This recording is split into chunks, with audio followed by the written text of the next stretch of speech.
খবরে নজর রাখবো। ফের বিরোধীদের প্রচারে বাধা শাসকের। বসিরহাটের বিজেপি প্রার্থী রেখা পাত্রকে প্রচারে বাধা তৃণমূলের। সন্দেশখালীর খড়িডাঙ্গায় যে ছবি এই মুহূর্তে দেখতে পাচ্ছেন, সন্দেশখালীর খড়িডাঙ্গার ছবি, যেখানে রেখা পাত্র বিজেপি প্রার্থী, তাকে বাধা দেওয়া হয়।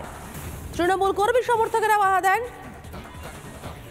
ঠিক কি পরিস্থিতি তৈরি হয় দেখুন একবার। এই মুহূর্তে দাঁড়িয়ে যে ছবিটা দেখা যাচ্ছে, আমার ভিডিও জার্নালিস্টকে বলবো দেখাতে। রজনী, এই মুহূর্তে সামগ্রিকভাবে প্রচুর মহিলারা ভিড় করে আছেন এবং রেখা পাত্রকে ঘিরে কার্যত বিক্ষোভ দেখানো হচ্ছে। দেখতে পাচ্ছি রেখা পাত্রের সিকিউরিটি এই মুহূর্তে বাড়ানো হয়েছে এবং সেই সিকিউরিটি গোটা পরিস্থিতি সামাল দিচ্ছে এবং রেখা পাত্রকে ঘিরে কার্যত বিক্ষোভের পরিস্থিতি তৈরি হয়েছে। এবং কি ছবি এই মুহূর্তে সেই ছবিটা ধরা পড়ছে। সরাসরি দেখছি যে রেখা পাত্রের সঙ্গে এখানকার যারা মানুষজন তারা কি বলছে। মন্দির সংক্রান্ত বিষয় নিয়ে ওরা আমাদের সমস্ত গ্রামের বিরুদ্ধে দাঁড়িয়ে ওরা আমাদেরকে ম্যাডাম আমাদের বিরুদ্ধে কেস করে ওরা এই সমস্ত প্ল্যান কিছুক্ষণের মধ্যে কার্যত পরিস্থিতি এই মুহূর্তে উত্তপ্ত হয়ে গেল। রেখা পাত্রকে দেখে কার্যত বিক্ষোভ দেখানো হচ্ছে এবং গ্রামবাসীদের একাংশ যারা তৃণমূল ঘনিষ্ঠ বলেও পরিচিত তাদের তরফে নাকি বিক্ষোভ দেখানো হচ্ছে, এমনটা অভিযোগ করছে বিজেপি। এবং কি ছবিটা একবার জানবো সরাসরি। অত্যন্ত গুরুত্বপূর্ণ ছবি এই মুহূর্তে ধরা পড়ছে। রেখা পাত্রকে রীতিমতো ধাওয়া করছেন এখানকার মানুষজন। আমার ভিডিও জার্নালিস্ট রজনীকে বলবো একবার পেছনের ছবিটা দেখাতে। এইদিকে আমি দেখতে পাচ্ছি একদিকে যখন রেখা পাত্র হাঁটছেন তখন পেছন দিকে যে ছবিটা ধরা পড়ছে, অত্যন্ত গুরুত্বপূর্ণ ছবি এই মুহূর্তে দেওয়া হচ্ছে।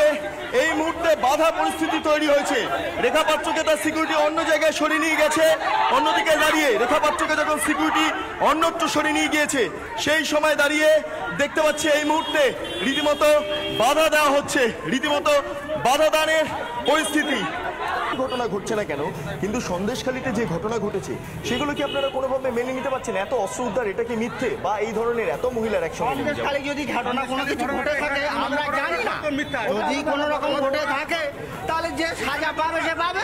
আমরা মানে পরিচিত সত্য যদি হয় তাহলে আমরা তার পক্ষে আছি, মিথ্যা দিয়ে কোনো কিছু হয় না। তো দাঁড়িয়ে সাধারণ মানুষ, গ্রামবাসীরা যখন রেখা পাত্র এখানে প্রবেশ করলেন তাকে সামনে রেখে কার্যত ক্ষোভ পোষণ করছেন, তাকে বাধা দিচ্ছেন এবং তারা রেখা পাত্রকে চান না। মূলত এই বক্তব্যকে সামনে রেখে এই মুহূর্তে দেখা গেল রীতিমতো গাড়ির পেছনে রীতিমতো ধাওয়া করলেন। তার কারণ হচ্ছে এইখানে যে অভিযোগটা উঠে আসছে, এই গ্রামবাসী যারা রয়েছে তা মিথ্যা অভিযোগ, এমনটাই দাবি করছেন গ্রামবাসীরা। ভিডিও জার্নালিস্ট রজনীকান্ত বেরার সঙ্গে বিট্টু রায়চৌধুরী, রিপাবলিক বাংলা, খড়িডাঙ্গা। আমাদের সঙ্গে বিট্টু রয়েছে, সরাসরি চলে যাবো আমি বিট্টুর কাছে। বিট্টু, তুমি ঘটনার সময় সেখানেই উপস্থিত ছিলে। প্রার্থী পছন্দ না হতে পারে, আমি যদি ধরেও নিই প্রার্থীকে ভোট দেবো না, এই ধরনের পরিস্থিতি তৈরি করা হলো কেন বলে তোমার মনে হয় ঘটনাস্থলে থেকে?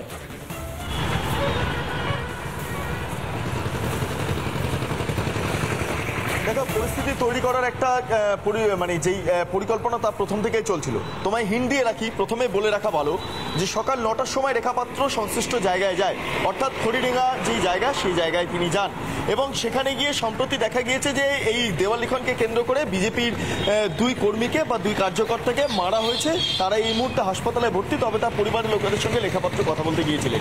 সেই সময় বাইরে তৃণমূলের যিনি সভাপতি রয়েছেন, সেখানকার পঞ্চায়েত সভাপতি, তিনি, তার ভাই, তারা বাইরে বেরিয়ে আসেন এবং রেখা পাত্রকে দেখে বিভিন্ন ধরনের মন্তব্য করতে শুরু করেন এবং তারপর রেখা পাত্র যখন বাইরে বেরোন সেই সময় তাকে বাধা দেওয়া হয়।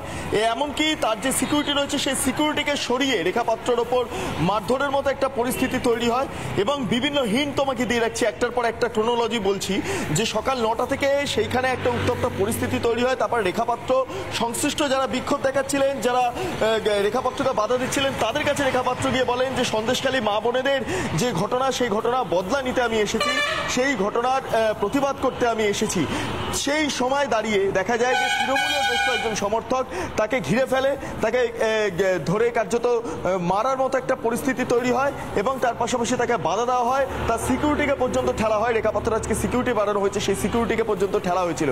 তারপর অর্চনা মজুমদারকে দীর্ঘক্ষণ ধরে আটকে রাখা হয় এবং অর্চনা মজুমদারের যে গাড়ি, সেই গাড়ির চাবি খুলে নেওয়া হয়।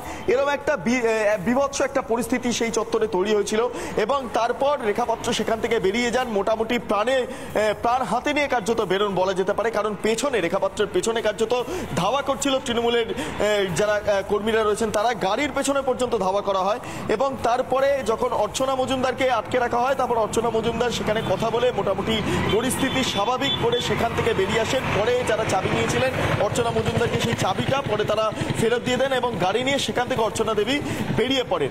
অর্থাৎ এই পরিস্থিতিটা যে একটা হওয়ার পরিকল্পনা ছিল তা আগে থেকে বলা বাহুল্য, কারণ উত্তপ্ত এলাকা, প্রথম থেকে একটা চাপা উত্তেজনা ছিল এবং সেইখানে যারা তৃণমূলের লোকজন তাদের তরফে বক্তব্য যে একটা অপ্রীতিকর একটা পরিস্থিতির জন্য মূলত এই যারা বিজেপি কর্মীদের ওপর মারধরের যে ঘটনা ঘটছে সেই ঘটনা তৈরি হয়েছিল, কিন্তু দেওয়াল লিখন নিয়ে কোনো রকম কোনো সংঘাত হয়নি।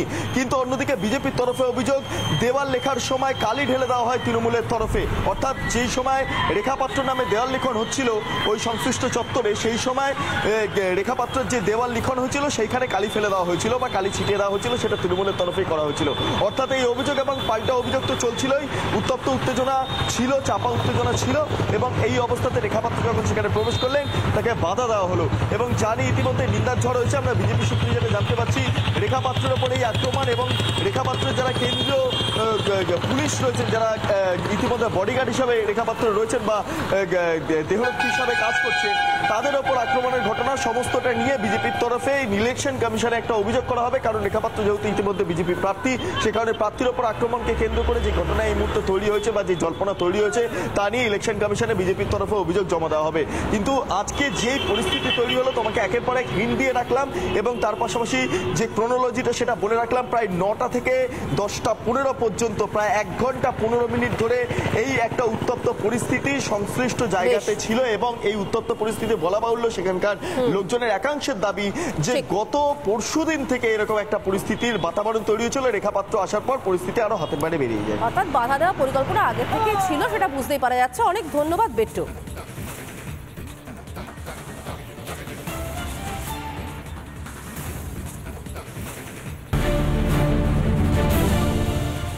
শুধু রেখাপাত্রই নয়, প্রচারে বাধা পেয়েছেন অগ্নিমিত্রা পলও। অগ্নিমিত্রা পলকে দাঁতরে নির্বাচনী প্রচারে বাধা তৃণমূলের।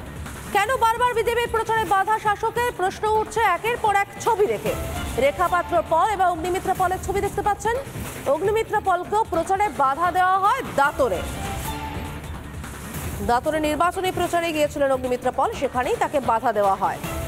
রেখাপাত্রর প্রচারে বাধা, অগ্নিমিত্রা পল তার প্রচারেও বাধা। বারবার বিজেপি যারাই প্রচারে যাচ্ছেন তাদেরকে বাধা দেওয়া হচ্ছে। বিরোধীদের প্রচারে বাধা শাসকের। বিরোধী শূন্য রাজনীতি লক্ষ্য, যে কারণে বারবার বিরোধীদের প্রচারে বাধা।